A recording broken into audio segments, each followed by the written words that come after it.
Bueno, buenas tardes a todos. Bueno, gracias por estar presente en esta sala.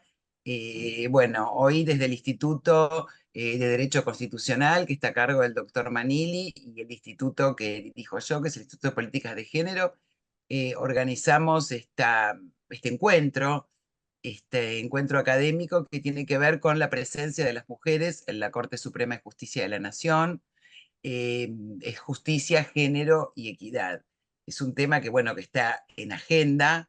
Tenemos dos expositoras de lujo para que nos hablen del tema. Y bueno, yo como para hacer una pequeña introducción, esto arranca de que en toda la historia de la Corte ha habido nada más que tres mujeres, ¿sí? Y bueno, es como para hacernos la pregunta, ¿qué es lo que pasa en más de 160 años que tiene la Corte, como para hacernos la pregunta? Y bueno, creo que las expositoras tal vez nos puedan contestar esa pregunta, ojalá sea así. Las voy a presentar. Va a exponer la doctora Alejandra Lázaro, perdón, que es doctora en Derecho de la Universidad de Buenos Aires, profesora de la Universidad de Buenos Aires, de la Facultad de Derecho y Ciencias Sociales, docente de la Universidad de Luján, autora. La doctora Marisa Herrera, que es doctora en Derecho de la Universidad de Buenos Aires, investigadora del CONICET, especialista en Derecho de Familia de la Universidad de Buenos Aires, profesora adjunta de la misma universidad, profesora titular de la Universidad de Avellaneda, investigadora adscripta del Instituto de Investigaciones Jurídicas y Sociales, GIOJA, autora, coautora y publicista. Bueno, vuelvo a agradecerles a ellas y al doctor Manili poder haber organizado este encuentro. Y bueno, les doy la palabra, así aprovechamos el tiempo y después podemos abrir algo para intercambiar ideas y opiniones. Gracias.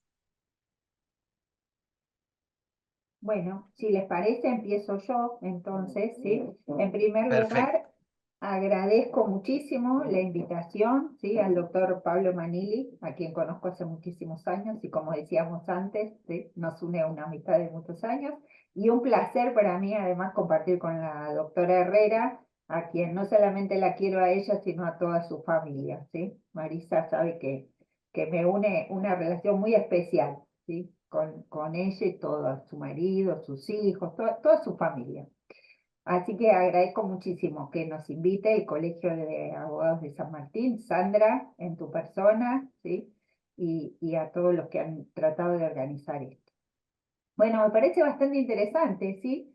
Empezar esta discusión a partir de estos días, ¿sí? Que se puso tanto en agenda.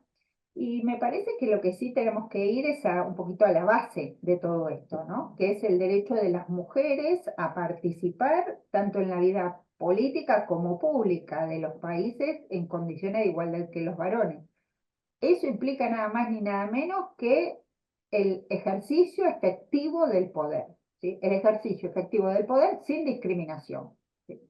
Y esto lo encontramos no solo en la Constitución Nacional, sino en numerosas convenciones, declaraciones, resoluciones internacionales, muchas de ellas incluso con jerarquía constitucional.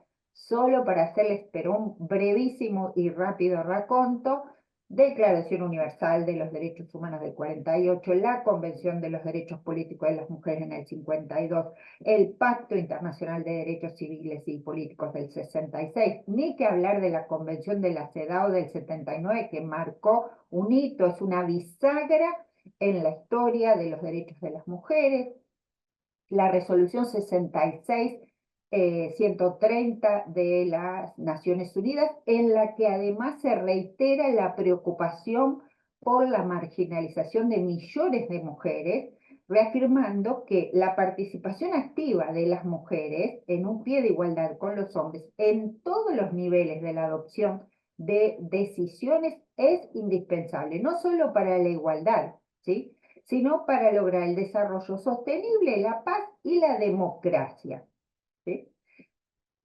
Bueno, obviamente, si estamos hablando de tratados, etcétera, no podemos de mencionar a la Convención de Belén do Pará del año 94, que reconoce como derechos fundamentales la participación de las mujeres.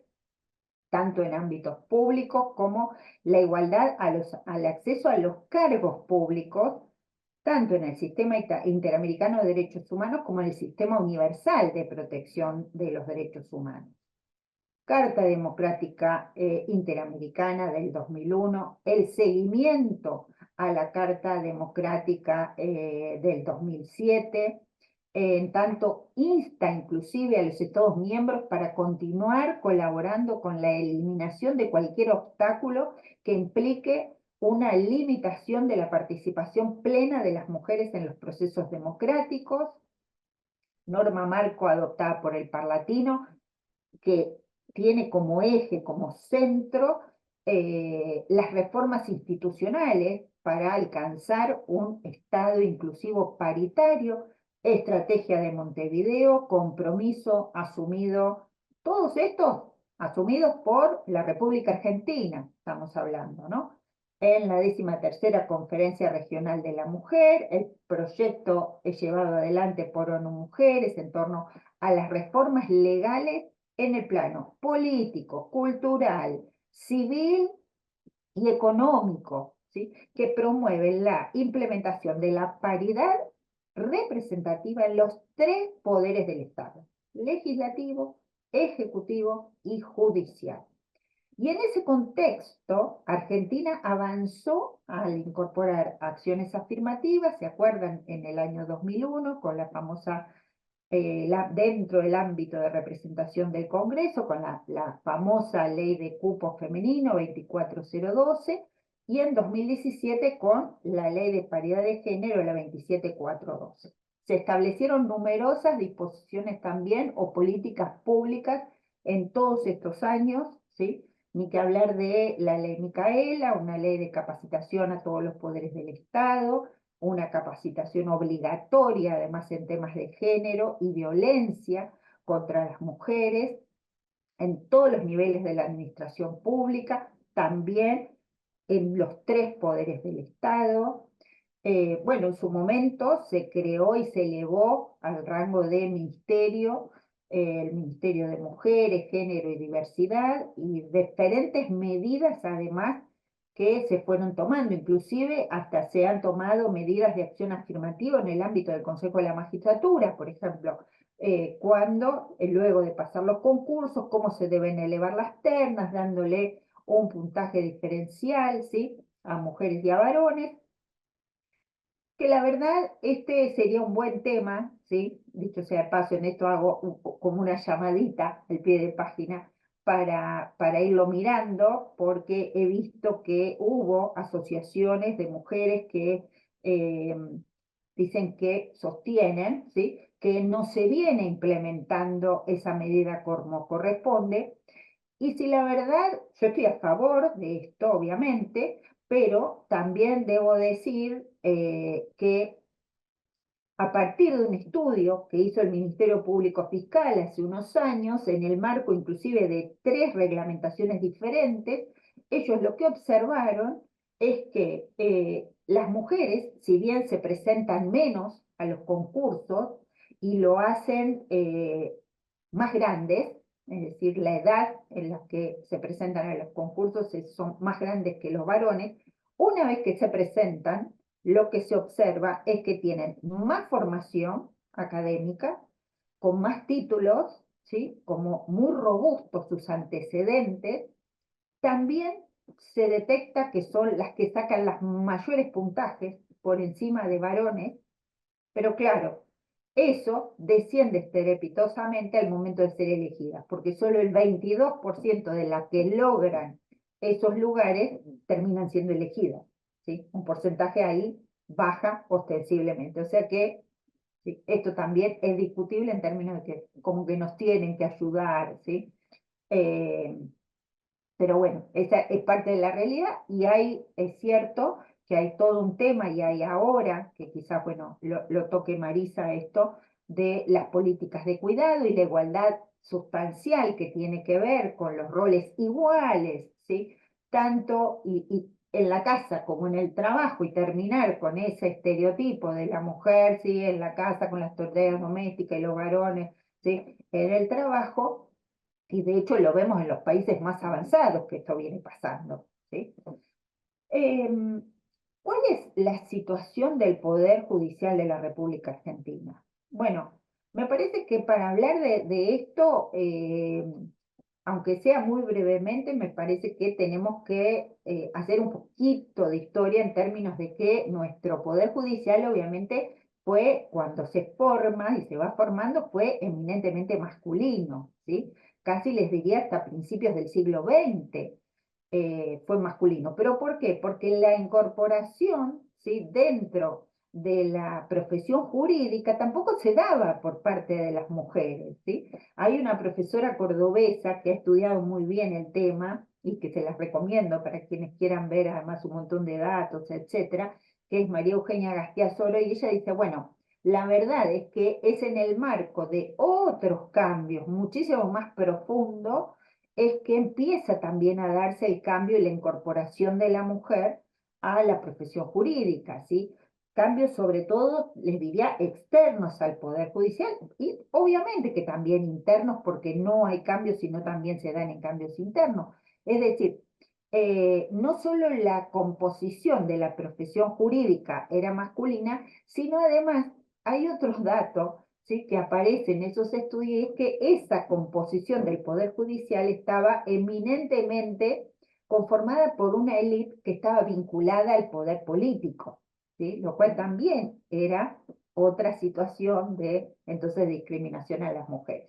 Y recién a partir de 1950, les diría, las transformaciones en el mundo del trabajo, en el mundo de la familia, producto de todo ese barajar y dar de nuevo que se da tanto en el orden político, económico, cultural, social, pone de cabeza todo lo conocido y entonces otro cambio que se produce a partir de la globalización provoca un cambio de paradigma de género que no solo sale de lo tradicional, luego de la tradicional concepción binaria del varón-mujer, sino que aparece una mirada superadora, ¿sí?, de esa concepción reduccionista, es decir, que va todavía más allá. En este sentido, bueno, la profesión jurídica obviamente que no escapó a esos cambios. Si nosotros observáramos, por ejemplo, el número de graduados y graduadas de las universidades públicas, la UBA tiene números más que elocuentes, ¿sí? Hoy en día, los ingresantes a la universidad, mujeres constituyen más del 60, casi el 61% de los ingresantes a la universidad de la UBA son mujeres, ¿sí? Y si miramos además los números que hay respecto a las mujeres que egresan de las universidades, también son muchísimas más las mujeres que los varones. Por ejemplo, en Derecho, ¿sí?, en la Facultad de Derecho de la Universidad de Buenos Aires, estamos hablando que el porcentaje de estudiantes, y esto incluso cuando somos profesores de la UBA lo vemos, alcanzan el 69% del estudiantado son mujeres, ¿sí?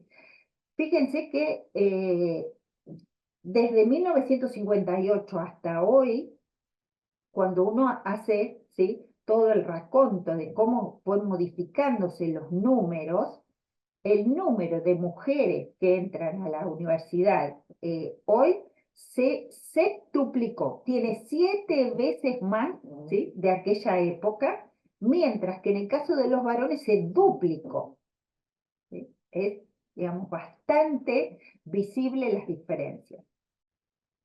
Obviamente que yo les decía, cuando hablamos de administración de justicia o de las mujeres en la administración de justicia, teníamos que ver con la profesión, y esto obviamente entonces también engloba el ejercicio de la abogacía, que también repite los mismos estereotipos de género. Sobre todo esto se ve en los grandes estudios, ¿sí?, esos estudios que se manejan cual empresas, ¿sí?, y entonces se ve cómo se repiten determinados estereotipos que pese al notable aumento de mujeres en Argentina, no crecen, ¿sí?, al igual que los varones. Y bueno, y en esto me parece que hay dos temas, ¿sí?, que tiene que ver, y eso sí es netamente estructural, ¿sí?, y es cómo está compuesto el poder en términos de género y si esa representación se reproduce en los puestos de decisión o de liderazgo, ¿sí? El otro tema me parece que ya está más vinculado a una cuestión de fondo, ¿sí?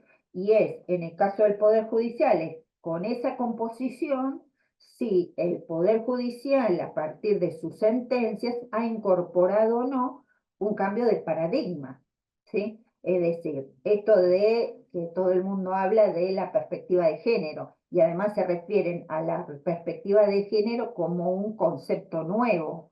Bueno, yo les voy a decir que con tema de mujeres ya no hay nada nuevo, salvo, ¿sí?, que se mantenga la discriminación, porque el concepto de perspectiva de género aparece en el año 75, ¿sí? Es decir, que ya lleva casi 40, 50 años, ¿sí? Estamos hablando de esto. La otra vez me pasaba con alguien que me hablaba de la ley de cupo y dice, bueno, no, es poco. Le digo, no, pero es del año 91, ¿sí? Hace 1000 años que estamos con este tema, ¿no? Entonces, este concepto que apareció allá en la conferencia de la Organización de Naciones Unidas en el 75, hasta consolidarse en Beijing en el 95, aborda bien los temas de género y con qué intensidad. ¿Y por qué? Porque lo que observan es que políticas que aparentemente eran neutrales, en realidad podían tener efectos en la consolidación de desigualdades de género, ¿sí? Y entonces, dentro del Poder Judicial, lo que se observan son dos segregaciones, básicamente. Una segregación que le llamamos vertical, a medida que se asciende en la pirámide funcional, las mujeres están menos presentes, por ende también obtienen menos ingresos porque los cargos más altos no están, y además están entonces en menores lugares de poder de decisión. Y la otra, la que llamamos horizontal, es que están concentradas sobre todas en ciertas áreas que no es de por sí, sí, lo aclaro con vehemencia, porque no es que sean áreas menores, pero sí lo son considerados en general por los varones, ¿sí? Como menos importantes, como menos prestigiosas, ¿sí? Como que son las más adecuadas de acuerdo al sexo y supuestamente al interés que tenemos las mujeres en los temas, ¿sí? Y entonces esto mismo es lo que más se observa, les diría, en los grandes estudios jurídicos, ¿sí? Es decir, adentro y afuera de la justicia se repite lo que les decía antes. La brecha es también, ¿sí? Los datos del Poder Judicial son más que elocuentes. Si uno mira la base del Poder Judicial, va a ver que es eminentemente femenina, mientras que no solo se observan menos mujeres a medida que se avanza hacia arriba, sino que tienen menos posibilidades, ¿sí?, de llegar. ¿Por qué? Porque aún las que se presentan en los concursos tienen muchísimas menos posibilidades de ser elegidas a la hora de esta propuesta que hace, ¿sí?, en este momento el Consejo de la Magistratura al presidente, y el presidente entonces lo eleva al Senado, ¿sí? Piensen que según datos relevados por el mapa de género, que es también una de las acciones que llevó adelante la Corte, que creo que tenía que ver con una preocupación que tiene en términos de su integración en términos de cómo está compuesto el sistema judicial argentino, los máximos cargos, cuando hablamos de cámaras, solo el 31% de las mujeres llegan a esos lugares, ¿sí? Por ejemplo, en las posiciones superiores de funcionariado, eso sube, pero no ya cuando se pasa al cargo de jueza, ¿sí? Ahí baja muchísimo, ¿sí? De todas las estadísticas dicen que solo un 44% de las mujeres accedieron a cargos de magistratura, o procuraduría, o fiscalas, o defensoras, ¿sí? En 10 años hay un aumento de un 39 a un 44%, es decir, un 5% de diferencia. No es tan grande, ¿sí? Cuando yo la otra vez escuchaba en una radio y el periodista decía, no, porque ahora se eligen solo mujeres, ¿sí? Todas las juezas que se... La verdad que no sé de dónde lo sacaba, porque yo me acordaba un poco de estos datos, ¿sí? Y decía, bueno, a ver, ¿en qué se basa? Me daban ganas de llamar a la radio y decirle, a ver, señor, muéstreme los datos que usted maneja, porque yo no manejo lo mismo, me voy a poner más contenta. Allí lo que se pone en evidencia es el techo de cristal cuando vemos que el funcionariado, ¿sí?, alcanza niveles del 60-61, dependiendo también, ¿sí?, del área temática donde estemos juzgando, ¿no? ¿Qué juzgar? Si se trata de economía, si se trata de juzgado de familia, etcétera, ¿sí? Sobre todo esto se profundiza además en la justicia federal, donde solo el 25% de las mujeres llegan a los cargos de juezas de cámara, es decir, de que cada 3 varones llega una, ¿sí? Y se tiene en cuenta, ¿sí?, el cargo de magistrada, prácticamente ahí no ha variado en los últimos 10 años, ¿sí? Cuando en el cargo de funcionarias pasó y subió más, que alcanza casi el 70%, ¿sí?, en la justicia nacional y federal. Cuando hablábamos de la segregación horizontal, que les decía que es por fuero, por materia, y los varones se concentran en determinados fueros, ¿sí? Penal, penal económico, electoral, ¿sí? Es decir, todas las materias que tienen mucho poder político, que están vinculadas con lo público, ¿sí? Mientras que las mujeres aparecen, sí, con todas las materias de cuidado, las materias de seguridad social, trabajo o derecho civil, ¿sí? Por ejemplo, en la justicia de Cava, lo que se observa es que los patrocinios jurídicos, ¿sí?, y las mediaciones están totalmente feminizadas, ¿sí? Ahí cuesta encontrar a un varón, ¿sí? En el fuero electoral, que es un fuero que yo conozco muy bien, trabajé ahí muchos años, hay 24 juzgados con competencia electoral que recaen en los jueces federales de cada distrito, el número 1, que es el más antiguo. Hay 22 jueces varones y solo 4 mujeres, ¿sí? Capital, Formosa, Chaco y Neuquén, ¿sí? Y la Cámara Nacional Electoral, sí, que sus decisiones tienen fuerzas de fallos plenarios, y es así como dentro de la pirámide de la justicia electoral el máximo tribunal. Bueno, tiene 3 integrantes varones y jamás en toda su historia tuvo una mujer, ¿sí? Es decir, se replica además en este foro todo lo que vemos dentro del Poder Judicial.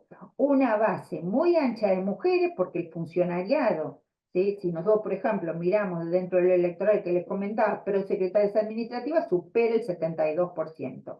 Secretarías electorales superan más del 40%, pero cuando se sube, ¿sí?, estamos hablando de jueces varones 84% y 16% de mujeres, ¿sí? Es decir, que el primer elemento que hay que considerar y hay que contrarrestar es la igualdad estructural que se ve en muchísimos fueros, ¿sí?, promoviendo más mujeres. ¿A qué se debe? Obviamente que se debe a estas, ¿sí?, múltiples causales de mantener y no haber incorporado un cambio de paradigma, sobre todo a partir de la reforma de 1994, ¿sí?, que empieza también a tener una influencia en toda la jurisprudencia. Como vemos, la Corte Suprema, ¿sí?, dentro de esta pirámide jurídica, ocupa el vértice, ¿sí?, el punto más alto dentro del Poder Judicial, el máximo tribunal federal en nuestro país. Es el intérprete final de nuestra Constitución Nacional, dirime con carácter definitivo conflictos entre provincias, entre estas y la nación. Por lo tanto, digamos, la trascendencia institucional que tiene nuestra Corte, ¿sí?, es innegable. Por lo tanto, la paridad o acercarnos, ¿sí?, a tener mujeres en la Corte no es un tema menor y es de mucha relevancia. Recordemos también, sí, que dentro de nuestras normas nacionales, además de lo que les comentaba de la Constitución y de los numerosos tratados con jerarquía constitucional, tenemos algo específico, como es el decreto 222 del 2003, que fue modificado además en el 2024, ¿sí? Que dispone que al momento de la consideración de cada propuesta, lo que se tiene que tener presente en la medida de lo posible, cuando hablamos de composición de la Corte Suprema de Justicia de la Nación, es posibilitar la inclusión de nuevos miembros que permita reflejar la diversidad de género, ¿sí? Y habla de diversidades de género, especialidad, procedencia regional, ¿sí? En el marco de una representación que sea más federal, ¿sí? En ese marco, yo la verdad es que, bueno, no sé si lo saben, pero yo he planteado observaciones tanto a las candidaturas del doctor Lijo como del doctor Mansilla, y estoy convencida y considero que el Senado no debe prestarles el acuerdo solicitado por el Poder Ejecutivo, ¿sí? Como decía Sandra en nuestra presentación, esta Corte Suprema que desde 1863 tuvo nada más que 3 mujeres: Margarita Roas, Carmen Argibay, por quien me sigo sacando el sombrero totalmente, y Elena Hayton, y desde hace años se mantiene con una integración de nada más que de varones, y este me parece que es el claro, ¿sí?, dato de que nos demuestra esta desigualdad estructural.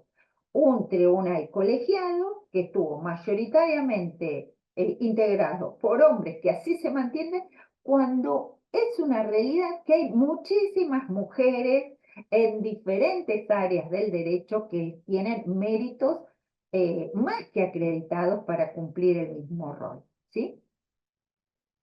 Ni que hablarles, ¿sí?, de los títulos académicos que pueden demostrar. Me parece que en este sentido no podemos dejar de señalar que entre esos tratados, cuando yo les mencionaba la CEDAW, ¿sí?, que tiene rango constitucional a partir del artículo 75, inciso 22, obliga además a la Cámara de Senadores, que es quien termina dando el acuerdo, y dice así el artículo: abstenerse de incurrir en todo acto o práctica de discriminación contra la mujer, ¿sí? Y además ellos tienen la obligación de velar para que las instituciones del país, las instituciones públicas, actúen, ¿sí?, de acuerdo a esa misma obligación, ¿sí? Por lo que me parece que la propuesta que se eleva del Poder Ejecutivo viola la igualdad entre hombres y mujeres, ¿sí?, de acuerdo a todos estos principios constitucionales y convencionales, ¿sí? El Estado argentino se ha comprometido, ¿sí?, como integrante, como par, ¿sí?, de los tratados y de los convenios, a tomar todas las medidas necesarias, todas las medidas apropiadas, todas aquellas medidas que correspondan para eliminar la discriminación de la mujer, tanto en la vida pública como política del país. Y además está obligado a garantizar, ¿sí?, esas condiciones que necesita la mujer para estar en igualdad con los varones, ¿sí? Tan es así que luego en el seguimiento que se hace a la Convención de la CEDAW y en las recomendaciones, ¿sí?, que da el Comité de la CEDAW, termina aclarando que cuando habla de vida política y pública de un país, lo hace dentro de un concepto muy amplio y se refiere al ejercicio político, pero de los poderes legislativo, ejecutivo, administrativo y judicial, ¿sí? Y expresa además, o agrega, que la importancia, ¿sí?, de la igualdad de oportunidades y de la participación en la vida pública y la toma de decisiones, ¿sí?, y llevar adelante en la legislación y en las políticas públicas todas estas cuestiones de la igualdad, ¿sí? Eh, ya no hay duda que una sociedad, no un país, no puede llamarse democrático cuando la mujer está excluida de esa vida política y pública, ¿sí? En ese proceso de adopción de decisiones. Y les diría que como si fuera poco, ¿sí? La falta de una participación plena e igual de la mujer puede no ser deliberada, sino obedecer a prácticas y procedimientos, yo les digo, trasnochados, ¿sí? Con los que de manera inadvertida se sigue promoviendo a los hombres, ¿sí? En realidad se repite esa práctica estereotipada, un poco lo que hablamos entre nosotras al principio de esta conversación, que mujeres, ¿sí? Que tienen tanto mérito como los varones, o más méritos desde el punto de vista académico, de sus conocimientos, de su capacitación, etcétera, no llegan, ¿sí? Entonces me parece que esta discriminación es bastante clara y entonces entramos, ¿sí? En esa parte del derecho que nosotros le llamamos las categorías sospechosas, ¿sí? De exclusión, de esta expresión donde entonces deja claro que la obligación de los estados es seguir con políticas públicas para adelantar, para poner en esa condición de igualdad, ¿sí? Y los estados, cuando ratifican todos estos tratados, todas estas convenciones que se adhieren a ella, entonces la verdad es que las demoras que pueden tener en esto, ¿sí? No se pueden justificar, y en el caso en que lo hicieran, deben justificarlo, ¿sí? Es decir, yo no observé, ¿sí? Cuando el Poder Ejecutivo manda al Senado esta propuesta que justifique por qué son dos varones y por qué no hay mujeres. Algo que debería hacer porque le incumbe a él la carga de la prueba. ¿Por qué él está incumpliendo todas estas normas nacionales e internacionales? ¿Sí? De diferente jerarquía. Entonces, deberían justificar por qué esa decisión. Y por eso me parece que también le corresponde una responsabilidad también a la Cámara del Senado, ¿sí? Si no cumple, ¿sí? Con esto de no darle el acuerdo, ¿sí? Yo no les quiero, ¿sí? Atosigar con numerosas artículos y tratados, ¿sí? Que tampoco podría ser taxativa, porque podemos seguir encontrando si seguimos buscando. Me parece que la Corte Suprema inclusive trata de desarrollar, ¿sí? Eh, una jurisprudencia, ¿sí? Donde no se afecte el derecho a la igualdad, donde se trata de no hacer distinciones, ¿sí? De estar dentro de estas categorías sospechosas. Yo creo que falta mucho, falta otra mirada, ¿sí? Eh, por lo menos en los temas en que yo me especializo, que es lo electoral, ¿sí? Eh, Sigo esperando ese gran caso, ¿sí? Donde me parece que hay algunos principios que se han elaborado muy bien, pero falta, ¿sí? Y ni que hablar en otras materias, ¿sí? Eh, y en este sentido me parece que también, entonces, cuando se llevan adelante este tipo de políticas públicas, yo no puedo dejar de sentirlo como una violencia de género, ¿sí? Porque parecería que es como una especie de provocación que se hace, ¿sí? Frente a estas decisiones que se toman desde el Estado cuando todos estamos yendo, ¿sí? Hacia algo progresivo y se ven políticas regresivas, ¿sí? Entonces me parece que también, si lo vamos buscando, vamos a ver que podría perfectamente encuadrar en todas las normas que establecen la violencia política de género, porque en definitiva se trata de un cargo de políticas públicas, ¿sí? Y además porque justamente eh, el hecho de no poner a mujeres en ese cargo tan alto, no solo es un mensaje ejemplificador para todas las mujeres que están dentro del Poder Judicial, sino para toda la sociedad, ¿sí? Que por ahí, como una cuestión aspiracional, buscan un lugar. Yo no digo que pueda ser un acto, ¿sí? Quizás no se dan cuenta, no lo sé, pero creo que quienes tienen la responsabilidad, tanto en el Ejecutivo como en el Legislativo, no pueden desconocer esto, y esa omisión o esa práctica discriminatoria coloca efectivamente a la mujer en un plano de desventaja frente a los varones, ¿sí? Por eso, la verdad es que yo hice las observaciones que presenté a la Cámara del Senado, tanto a la candidatura del doctor Lijo como a la candidatura del doctor García Mancilla, que no lo hice en términos personales, ¿sí? Porque no, de verdad no conozco la carrera del doctor Lijo, al doctor Mancilla lo conozco de algún más ambiente académico, ¿sí? Y he leído algunas cosas de él, pero no se trata de una cuestión personal, ¿sí? Sino que me parece que ellos no tienen, por empezar, la primera condición, ¿sí? Porque no son mujeres, ¿sí? Y entonces ya esto, de acuerdo a la ley, no les corresponde el cargo, ¿sí? Entonces, la desigualdad estructural, la falta de justificación, ¿sí? Que ha habido frente a esta categoría sospechosa, que en realidad somos las mujeres, aunque seamos numéricamente más que los varones, ¿sí? Y la violencia de género me parece que son tres temas o tres elementos que evidentemente provoca una regresividad de nuestros derechos en términos de razonabilidad u oportunidad. Y para cerrar, sí, porque sí la escuchamos a Marisa, como dice mi querida amiga y profesora Aline Vareiro, eh, el tema de las mujeres no es una cuestión de varones, ¿sí? Ni de mujeres, es una cuestión de la democracia, no es un asunto solamente de mujeres, ¿sí? Y hacia ahí tenemos que ir. Mil gracias. Gracias a usted, doctora.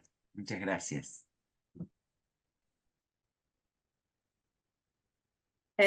Bueno, arrancó por el tema de tiempos, aparte, bueno, Sí, agradezco. Sí, venimos bien, venimos bien. bueno, bárbaro entonces, no, yo porque no quería, bueno, en primer lugar agradezco mucho al colegio. Es un colegio al cual quiero mucho, hace ya tiempo que venimos también teniendo un fuerte lazo académico, y en especial, bueno, acá al Instituto de Constitucional y de Políticas de Género, a Ale, a quien ella muy bien dijo, nos une un afecto entrañable, familiar, y eso claramente hace esta dupla de academia con afecto, es otra cosa y una gran fórmula. Y también la posibilidad de poder ver acá a varias amigas, ahí la veo a Cele López Sáez también, así que está, bueno, nada, veo también caras que quiero, así que bueno, la verdad que me permiten estar cerca a la distancia. Así que bueno, voy a compartir pantalla. Si les parece así, sobre la base de eso, después podemos abrir o a preguntas o básicamente, ¿no? A poder hacer algún diálogo también de qué nos genera todos estos debates que estamos acá planteando. Bueno, yo básicamente, un poco, algunas ideas obviamente son ideas base que en términos constitucionales convencionales, sin lugar a dudas, comparto con Ale. Pero también es cierto que me parece que eso tiene que ver más también con una cuestión política. Entonces, no hay que tenerle miedo. De hecho, la designación de los ministros de la Corte es una clara decisión política. De hecho, como ese sistema, ¿no? Básicamente, de los tres poderes del Estado, al Ejecutivo se lo vota por el pueblo, al Legislativo también, digamos, y en cambio al Judicial no, y por lo cual también tiene una responsabilidad en el sistema de selección mucho más robusto, debería ser, o mucho más profundo, por el sistema mismo, ¿no? Justamente de una elección totalmente distinta. Y ahí me gusta mucho arrancar justamente con una gran feminista como es Nancy Fraser, cuando ella habla de por qué la importancia de la participación, ¿no? Y eso justamente habla de que la participación como un concepto y el concepto de paridad de la participación, no solamente como un principio sustantivo, sino también procesal o procedimental. O sea, esta mirada mucho más rica, ¿no? De no solamente lo cuantitativo, sino lo cualitativo, cuando analizamos desde ese punto de vista. Ella dice, por un lado, el principio de la paridad en la participación es una noción derivada, es decir, que concretiza un principio sustantivo de la justicia que nos sirve para evaluar los acuerdos sociales. Estos serán justos únicamente si permiten a todos los agentes sociales relevantes participar en condiciones de igualdad en la vida social. Por otro lado, la paridad de la participación también es una noción procesal, en tanto detalla el procedimiento establecido que nos permite sopesar la legitimidad democrática de las normas, ya que únicamente será legítima si pueden imponer la sumisión a la totalidad de sus destinatarios en procesos justos y abiertos de deliberación en los que todos puedan participar como iguales. Por lo cual, esta doble, digamos, conjunción es importante tener en cuenta. Por eso, ¿Por qué nos callan? Digamos, ¿qué hay también en la decisión de que no haya mujeres en la Corte en términos de silencio? ¿Cómo esto impacta en términos de calidad democrática? Justamente el que nos callen, ¿no? Bueno, acá también me parece que hay algo para analizar en términos políticos. Y claro, la ley de paridad es realmente la herramienta legislativa y tener ley de paridad es muy importante. Si no, veamos nada más en aquellos otros poderes que no hay paridad de género. O al revés, en los poderes que sí hay. En el Congreso, que sí tenemos paridad de género, ahí tenemos mayor igualdad. En cambio, en los ámbitos donde no tenemos, justamente la fuerza de la, no de la naturaleza, la fuerza de la construcción social, lleva siempre a los varones. Y acá en un trabajo que se hizo en el gobierno anterior, el Ministerio del Interior, sobre paridad de género en las intendencias, no por casualidad, solamente el 12,3% de las mujeres son intendentas. Donde no hay paridad, la fuerza justamente de los varones terminan primando. Y justamente el sindicalismo, cuando que no hay paridad tampoco, también es un ámbito absolutamente machista y patriarcal, donde justo se reúnen acá para hablar de políticas de género y por lo menos ponen el mantel de carácter violeta para ver si por lo menos visualmente alguna, por lo menos indicación diferente, podrían llegar a animarse a dar. Y es más, les preocupó mucho más esconder las botellas de vino que tenían ahí que realmente esconderse ellos mismos de hablar de políticas de género y ser todos varones.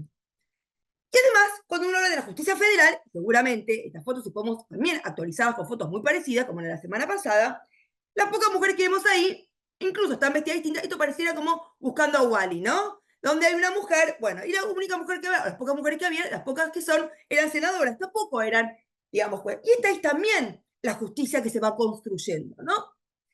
Y esto es la foto más elocuente. Esta Corte Suprema hoy está integrada por 4 varones.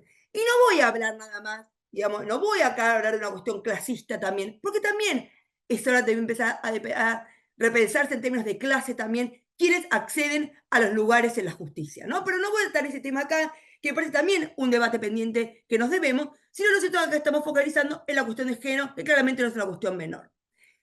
Esto implica la paridad en la Corte, pero también implica la cuestión de los políticos y la política, de cómo también la rosca de los varones terminan siempre apoyando justamente a que vayan los varones. Hay una cuestión de privilegios y hay una cuestión también de no poder salir de una mirada, digamos, de deconstrucción y reconstrucción del Poder Judicial, si no ponemos también el eje en cómo se construye desde la política, porque a muchos al parecer les viene bien que nada cambie. Y eso también es una cuestión importante para tener en cuenta. Y por eso lo que acá muy bien Ale decía, con mejor, digamos, locución, digamos, y mucho más prolijo de la violencia de género, yo lo llamo hoy, es un insulto democrático el que no haya paridad de género en las cortes y, los tribunales, digamos, y en la justicia en general. Y esto implica también que en términos democráticos hay un claro retroceso con esta decisión. Muy bien. Ahora, esto implica también cuestiones que tienen que ver no solamente con que haya mujeres, sino también en la formación de esas mujeres. Porque también, ojo con esto, porque no es nada más de más mujeres, es más mujeres feministas, con lo que eso significa en términos de transformación cualitativa de políticas de género en el adentro de la propia institución. ¿Por qué? Porque las feministas en general vienen sostenidas por principios colectivos, por lo cual vos no llegás a un lugar en forma individual, vos llegás en un lugar de forma colectiva, y además es tu propio colectivo el que te va también a tener que controlar en el buen sentido si uno realmente transforma o da debates como uno justamente por su formación dice que tiene que dar. Por lo cual esto implica también un cambio institucional diferente y dar debates para el adentro mucho más complejo. Me gusta mucho cuando Steffi Pozzo, que ya es una periodista, que es economista, justamente se anima a hablar cuando habla de, bueno, ella habla, y no por casualidad, ella habla de la paridad en los CEO, ¿no? En las empresas, en un ámbito también un poder, como ese poder económico, que también es un poder absolutamente patriarcal. Y ella dice, hay muchas discusiones en los feminismos respecto a la prioridad de la agenda de las brechas. Mientras que las feministas liberales reivindican la necesidad de que haya más mujeres que lleguen a los cargos de decisión en la estructura empresarial, y acá diríamos de la justicia, hay otras que aseguran que esto no tiene sentido si no se avanza en un programa político interseccional en donde las discriminaciones de género también tengan en cuenta y reviertan la manera en la que la clase social, la raza y la orientación sexual, por dar algunos ejemplos, afectan a colectivos excluidos y oprimidos de manera estructural. Yo soy de la segunda idea, yo también. O sea, en esto comparto con Steffi. ¿De qué vale que una mujer llegue a CEO si su trayectoria profesional se construye sobre la espalda de una mujer pobre que hace las tareas domésticas por un pago paupérrimo y muchas veces sin derechos laborales garantizados, que se encarga de limpiarle la casa y criarle a los hijos. Sin duda, esa no es una transformación profunda, sino una simple equiparación de las feminidades a las masculinidades dentro de un sistema que libera a los hombres de las tareas de cuidado y de reproducción. ¡Ojo! No es nada más mujeres a seca, porque también hemos conocido mujeres que construyen espejo y semejanza que los varones, o han llegado a lugares de decisión exactamente igual de construcción individualista que los varones. Digo, también hay que tener en cuenta que no es nada más una cuestión cuantitativa, sino cuantitativa y cualitativa, por lo cualitativo que encierra lo cuantitativo y también qué tipo de cuantitativo. Y por eso, en este vínculo, que a mí me gusta mucho más, llevar a cabo una mirada más profunda y, en definitiva, claramente más compleja, la pregunta es, bueno, ¿cómo hacemos para empezar a repensar esta cuestión de la paridad de género? Miren cómo, cuando uno habla de políticas de género, cuando ha habido mujeres, se ha creado la Oficina de la Mujer y la Oficina de Violencia de Género. Y, digamos, y la Oficina de Violencia Doméstica. ¿Y por qué? Es que cuando hay mujeres y justamente saben y dimensionan lo que implican las cuestiones de las violencias en plural, tienen que justamente pensar, diseñar políticas en la justicia para poder abordar esta problemática. Por lo cual, ya sabemos que lo cuantitativo hace lo cualitativo también, porque su propia experiencia y su propia mirada hace de poder proponer este tipo de políticas. Y, por ejemplo, un trabajo muy bueno que hicieron los trabajadores y trabajadoras de la justicia en Córdoba, donde después de hacer entrevistas y encuestas justamente sobre qué le pasa a los trabajadores y trabajadoras del Poder Judicial de Córdoba, hacen propuestas donde justamente hace a poder mejorar la calidad en lo interno de las instituciones.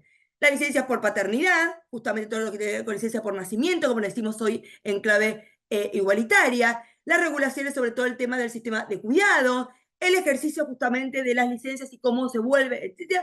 Y cuestiones que también tienen que ver con las tareas de cuidado, con el cuidado de personas con discapacidad, cómo evaluar las cuestiones de la academia, digamos, claramente, uno siempre dice, y retomo lo que decía Ale, cómo leemos los currículums también para poder evaluar en los concursos, ¿no? Yo hago el posgrado en 7 años y el otro lo hizo en 4, pero no es que tiene más puntaje que yo, porque yo tuve 2 hijos en el medio. Te digo, bueno, justamente esa es la idea de igualdad real, ¿no?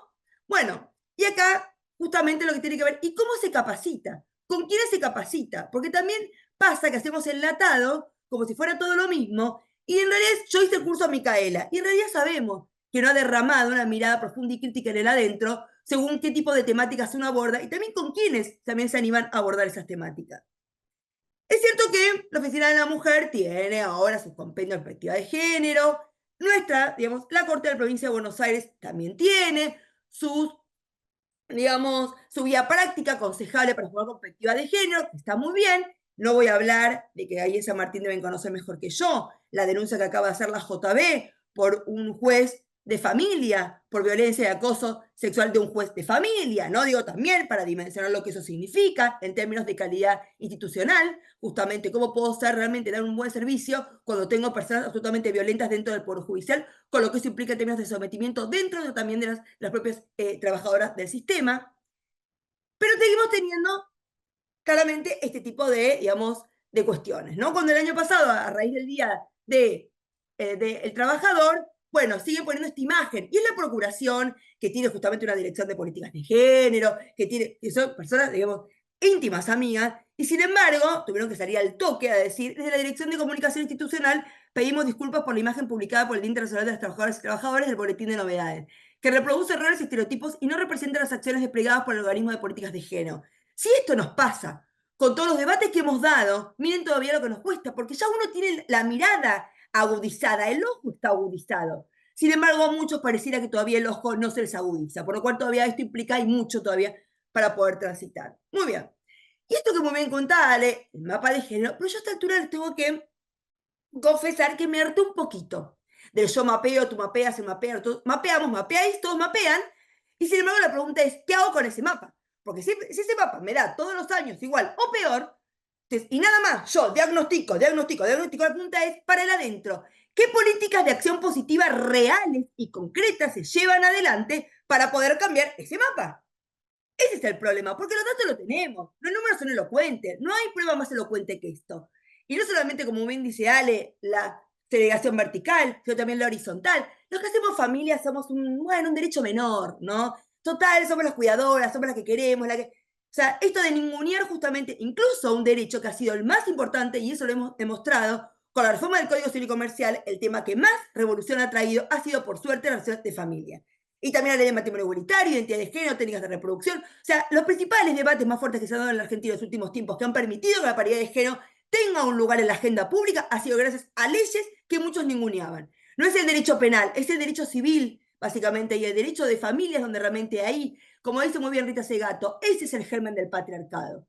Eso es el germen del patriarcado. Y por eso nos animamos a ir al hueso para repensar nuestra legislación.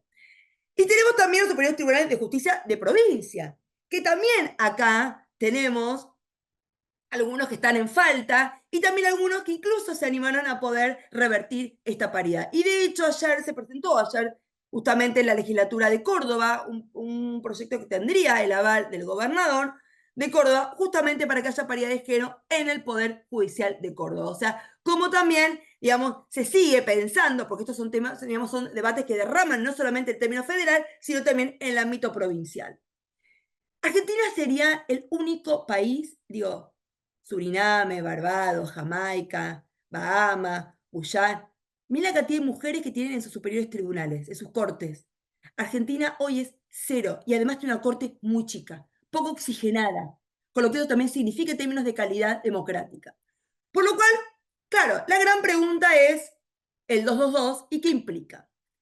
Yo sí, me parece también, bueno, no solamente critico cuantitativamente hablando, sino también cualitativamente hablando.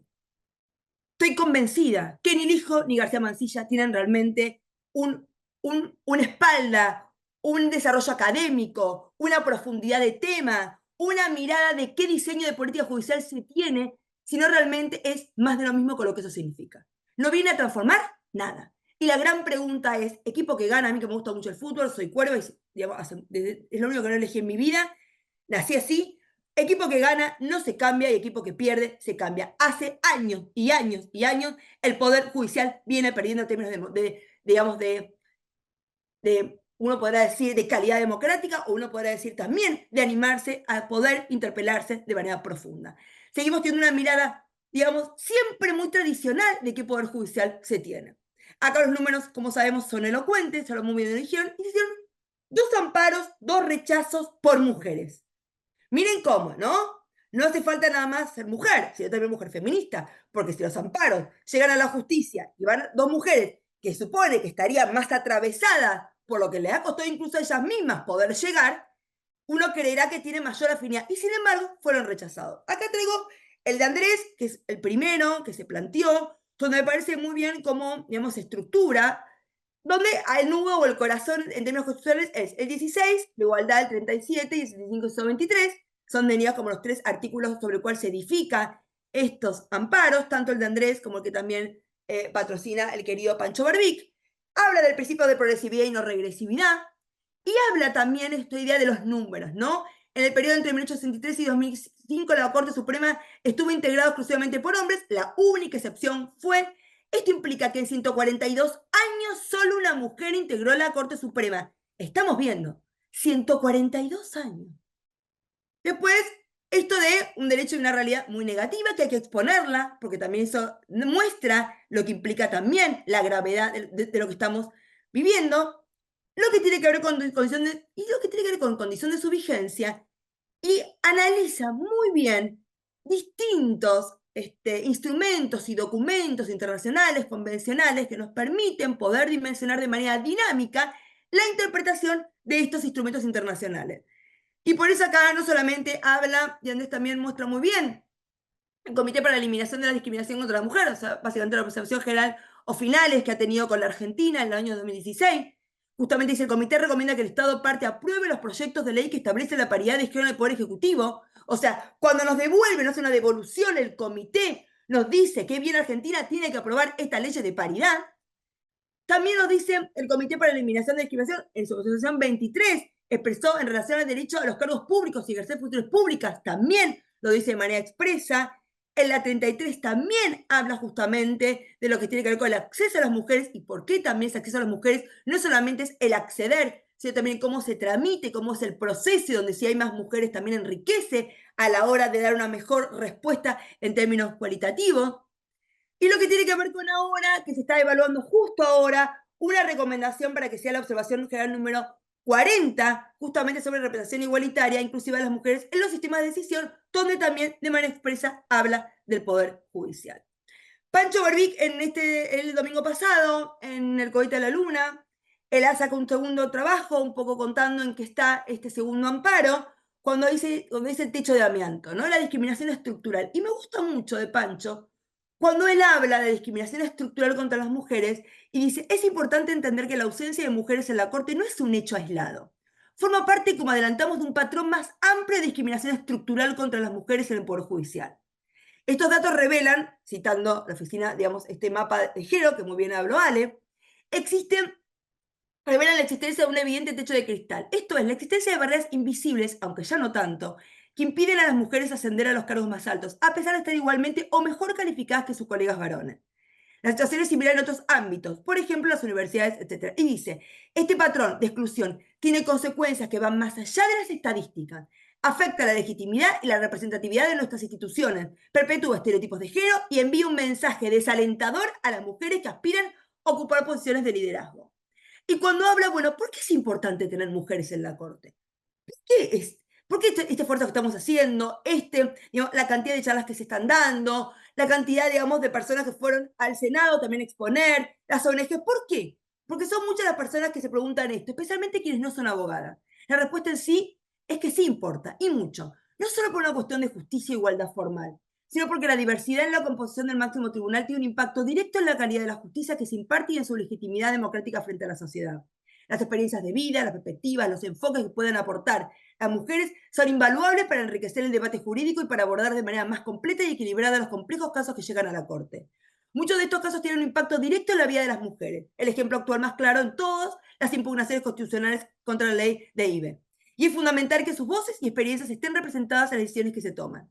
La presencia de mujeres en la Corte tiene un importante valor simbólico. Como señaló el relator especial de la ONU sobre la independencia de magistrados y abogados, es esencial que las sociedades y las propias mujeres confíen en el Poder Judicial para que los tribunales y las Cortes puedan responder a las necesidades de la mujer y proteger sus derechos. La ausencia total de mujeres en el máximo tribunal erosiona esta confianza y perpetúa la idea de que ciertos espacios de poder están reservados exclusivamente a varones.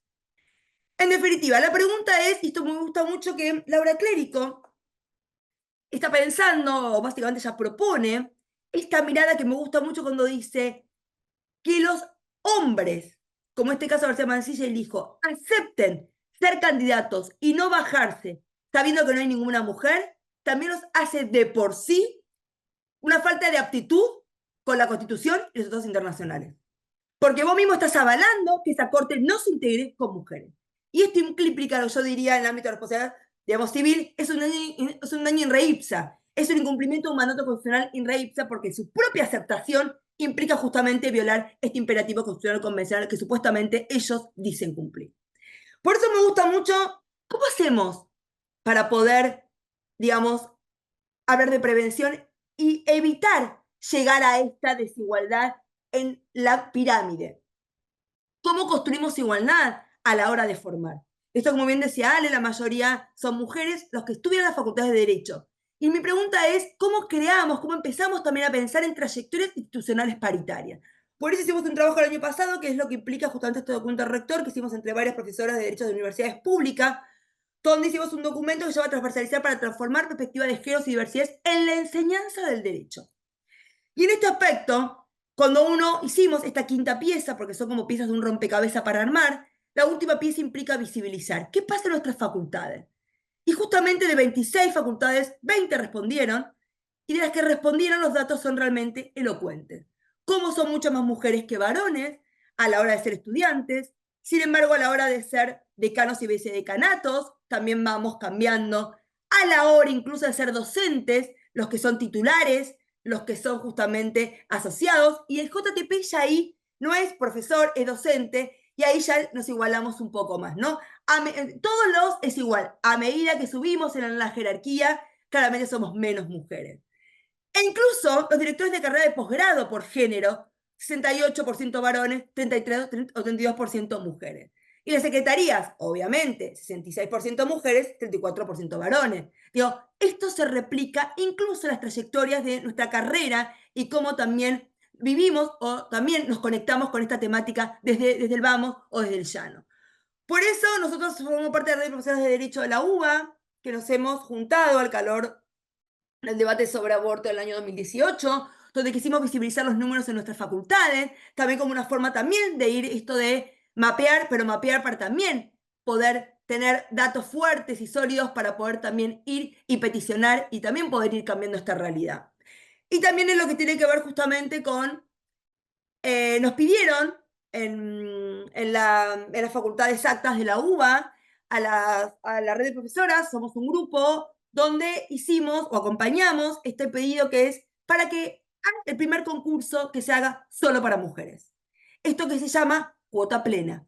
Y ese es un caso de exactas, de la Facultad de Exactas, básicamente el Departamento de Matemáticas, donde se hizo una selección específica de solo mujeres y hizo una convocatoria inédita para corregir la gran disparidad entre profesoras regulares de matemáticas. 24% mujeres frente al 36% varones. Que además, ustedes saben que ya muchas facultades, universidades, tenés que tener para los concursos paridad o diversidad de género.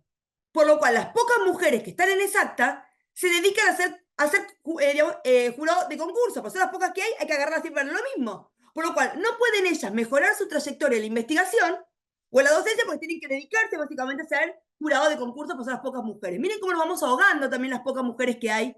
Digo, para tener en cuenta las implicancias en el efecto dominó que tiene justamente negativo la falta de paridad de género. Pero claro, el primer machirulo que contesta a este posteo de Exacta dice, se podría haber seleccionado a una mejor persona, pero se prefirió aplicar un sesgo de género.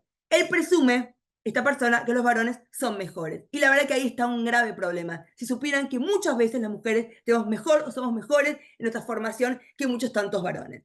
En definitiva, claro, no podría decir, ¿podríamos pensar la cuota plena en la justicia? En la provincia de Buenos Aires, por ejemplo, esto implicaría que durante 6 años ningún concurso de derecho, digamos, del foro penal se inscriban varones, porque necesita para poder ser igualado que haya concurso solamente de mujeres. Seguramente ningunos varones que están en el Congreso o en la legislatura votarían esto, pero me parece que es interesante analizar, porque en definitiva la cuota plena es la acción positiva más directa, más elocuente para llegar más rápido a esa paridad.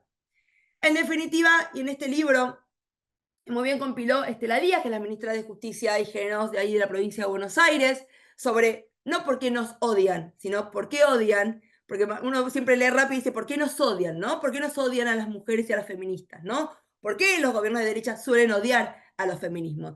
Y acá a mí me tocó trabajar, digamos, hacer un artículo sobre reforma judicial feminista y termino diciendo, en definitiva, como lo ha expresado el recordado Eduardo Galeano con esa pluma exquisita que lo caracteriza, al fin y al cabo, actuar sobre la realidad y transformarla, aunque sea un poquito, es la única manera de probar que la realidad es transformable. Si no empezamos, jamás vamos a llegar. Y para ello es central crear ideas en clave de rebeldía. Máxime se ha quedado claro que los feminismos somos quienes realmente incomodamos a estas derechas crueles, odiadoras y violentas. Por lo cual, agradezco al colegio que se anime a dar este debate sobre paridad de género, porque en definitiva la paridad de género en la Corte es cómo se distribuye y se sigue gerenciando el poder. Muchas gracias. Muchísimas Muchas gracias. gracias. Bueno, muchísimas gracias a las dos expositoras por haber aceptado la invitación del Instituto de Políticas de Género y del Instituto de Derecho Constitucional del Colegio de Abogados de San Martín. Basta con escuchar a estas dos grandes juristas para que no hagan falta más explicaciones de por qué tiene que haber mujeres en la Corte Suprema. Me permito agregar algunas apostillas. De las 3 mujeres que integraron la Corte en su historia, a mi criterio la primera no cuenta porque era una designación nula hecha en un gobierno de facto. La doctora Margarita Argúas fue nombrada por Onganía, así que no me resulta computable. Tenemos 2 mujeres solamente entre más de 100 ministros que pasaron por la Corte Suprema. Esa es una enorme falencia. Hay otra falencia en la Corte Suprema, que es la ausencia de constitucionalistas. Durante más de 140 años de historia también hubo muy pocos que pasaron por ahí. Ese es otro tema que algún día tendríamos que analizar. Otra postilla es que en la Constitución de la Ciudad Autónoma de Buenos Aires se establece que al menos 2 personas de las 5 que integran el superior tribunal tienen que ser de distinto sexo. Perfectamente, ya que este año modificaron el decreto 222 que regula, del año 2003, que es el que regula la designación de jueces en la Corte, perfectamente podrían haber agregado que también debe haber un cupo femenino en la Corte Suprema. Solamente lo retocaron para habilitarse a sí mismo el Poder Ejecutivo la designación de un juez cuando todavía no se jubiló el que está en ejercicio. Un disparate, un disparate. Necesitaban 2 vacantes, ¿no es cierto?, para darle una al kirchnerismo y para quedarse con otra a ellos. Entonces inventaron esto de las vacantes futuras y propusieron 2 jueces cuando en realidad hay una sola vacante, ¿no es cierto? Uno para vos, uno para mí, votamos todos, todos contentos. Bueno, esto no es la República. Esto no es lo que la Constitución quiere. La Constitución no quiere que cada presidente haga su propia corte. La Constitución quiere que cada presidente herede la corte que hicieron los presidentes anteriores y que a lo sumo durante su mandato nombre un juez en la corte. Lamentablemente, es lo que tenemos.